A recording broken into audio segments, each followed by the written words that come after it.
Hi Best Buds, it's Cathy with Cathy's Garden and I'm so happy that you've joined me today. I've been making spring decorative bags. These are the ones with the little handles on them. These bags are about 5 inches by 8.5 inches. Oh my goodness, I put a journaling card, I put lots of decoration, I even put a tassel on here, a bulb pin, a wax seal, a little flower. Oh my goodness, this would be adorable to give as an Easter basket filled with either candy or a journal. All kinds of things come to mind, or even for a birthday present. It would not have to be for Easter. So you can decorate this with different journaling cards. So maybe you just have some floral ones, or you could even use a book page and a fussy cut, and you could do something like that. So I have quite a few here. I've got this one. I love this new yarn that I have gotten. I am going to offer some. I've got some in different colors even. And I think I'm going to put a bundle together with some yarn and the bag in my Shop the Restock for this Sunday. Isn't this one sweet? Oh my goodness, such a sweet bunny. Alrighty, and then I have this one here. I just don't know which one I think is the sweetest. I think they're all absolutely adorable, and I am going to show you how I made these. I started with a plain bag like this, and as I said, it's 8.5 inches by 5 inches, and I think I purchased, I think they came 25 in a bundle. I think I got it at Walmart last year. I also have these cute little journaling cards. Now, I ordered these. I'm not sure if they came off of Amazon or Temu, but you wouldn't have to have this. Like I said before, you could cut yourself a card and cover it with some book page and a fussy cut, and that could be your focal point. Now, the little journaling cards here are 5.5 inches by 4 inches. And the next thing that I want to do is I'm going to bring my tray in. I've got all the things that I'm going to need to decorate this up. This is the little journaling card that I'm going to use for this bag. I'm going to take my frayed burlap and my sponge, and the very first thing I'm going to do is I'm going to go around and I'm just going to ink up the edge like that. And then I'm going to bring in my corners. I have these, oh goodness, this one got bent.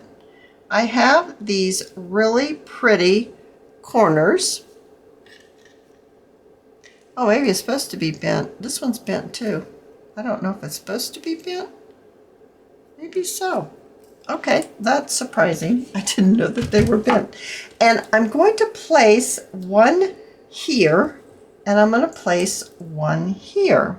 Okay, so I'm going to use my art glitter glue, and I'm going to add my glue onto my corner.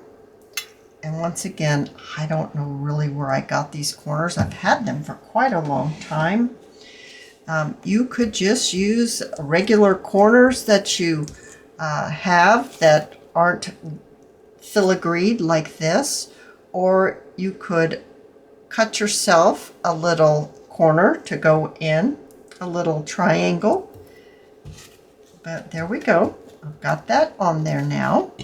And then I think I would like to add my little balls, my little sewing trim. And I'm going to pop that on right on the bottom. But I'm going to turn this over and I'm going to add it right here. Oh my, isn't that cute? I've got this really pretty trim. It's sewing trim and it's gold sparkly, and I just thought, well, it just kind of goes with the look. And I'm going to place a little bit here and here. And then I'm going to place some here and right down along the bottom. All right, so I've got it on this corner. Now I'm putting it on this corner, so I'm going to go from here to here. And I am using my hot glue gun. It's a SureBonder high temp, and it's got this special tip. I didn't add the tip. The tip came with the glue gun. And I'm just going to add a little bead of glue, a line of glue, and then I'm going to place my trim right on top like this.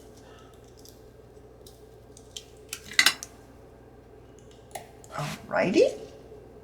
So we've got that taken care of. Oh my goodness. I think that's so pretty. All right, so let's bring in our bag. So I'd like to add a little bit of decoration right here on the top. And I have this cotton piece of trim, and I think it goes this way.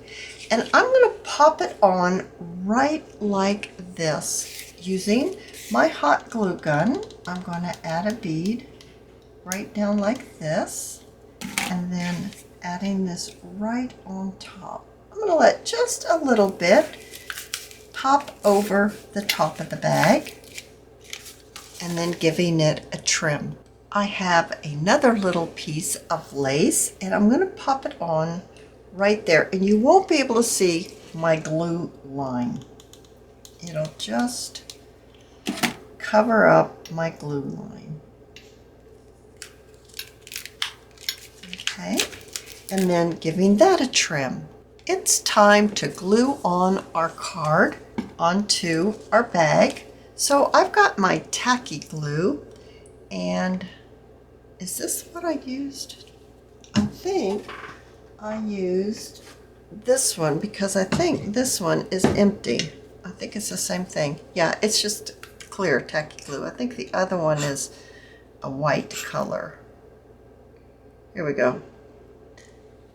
And I'm not using my hot glue mainly because the back of my cards are kind of shiny, and I want to make sure that my cards don't peel up or come away. Sometimes with shiny backings, you want to use a real sticky glue. That's what this one is, very sticky. So I'm just going to pop it right on just like that. I'm also going to bring in some paper clips, and I'm going to hold my paper clips, or put my paper clips on so it holds my little card onto my bag. The way the bag is, the way that it has, has gussets and it has a bottom on it, it doesn't lay completely flat. It has all this going on back there. So I want to make sure that that really gets stuck onto my bag. I've made a little bow out of some satin ribbon, and I've tied it with some thread. And I want to place this, let's see, I think I want to do it just like this, right here in this corner. So I'm going to use my hot glue gun for this, and I'm just going to add my glue right across diagonally there, and then adding my bow right there. Just opening up my loops a little bit. I'm going to tack this streamer down so it's going downward. Alrighty, I'm going to tack this one down as well. I'm going to tell it where I want it to go. I also have a little tiny piece of net. It's not very long. It's 3 inches by probably about an inch. I got glue on my finger. And I'm going to tie a knot in the middle of it. And I'm not going to pull it real tight. I'm going to keep it a loose knot. And the reason, if I can get it through there, the reason why I'm doing that is I need something right here to be able to attach my bulb pin onto to hold my tassel. Now, I don't know that you can see that, but I can see it off, you know, not looking at a video. I can see it there in real life. Can you see it on there? I don't know that you can see it. It just adds something loose because this satin ribbon is pretty flat. And I need to add my bulb pin. Now what I've done here is I made a wax seal and I highlighted it in gold. I put a little flower sewing trim, and I've just tied some of this really fancy type of yarn. I don't know how you could possibly do anything with that. I don't know what you're supposed to do with it, what you're supposed to make with it, but I just thought it was super cool. And it has gold in it. And I added some 1/8 inch satin ribbon. And I just thought, well, that just makes a really pretty tassel. And I want to attach it there where I made that loose knot with that netting. And I can just get my bulb pin in there. Now the trick is I'm going to use my scissors to pick up the back of this pin to close it, if I can do that. Sure. Well, maybe I'd do it this way. There we go. I would think the hardest part of this whole thing was doing it that way. Now I'm actually going to leave my little paper clips on my bag because, well, I want to make sure that it really grabs hold, probably for overnight. I was thinking, do I need a little bit of bling right here? I'm thinking maybe I do. I'm not sure. Or maybe down here. I almost put it on when I was making these bags, and then I was thinking, well, maybe it just sticks out too much. Maybe it needs to be more blended like this. Either way, with the bling or without the bling, I think this is a great way to make a spring bag, gift bag. You know, if you got something like this, you could actually make this into a journal cover. By cutting the bottom off and removing the handles, you could definitely make that into the most adorable journaling cover. But no matter what you decide to do with it, I hope you've enjoyed the video. And if you have, please give me a thumbs up. I invite you to subscribe to my channel, and I'll see you in my next video. I'll see you there, guys. Bye now.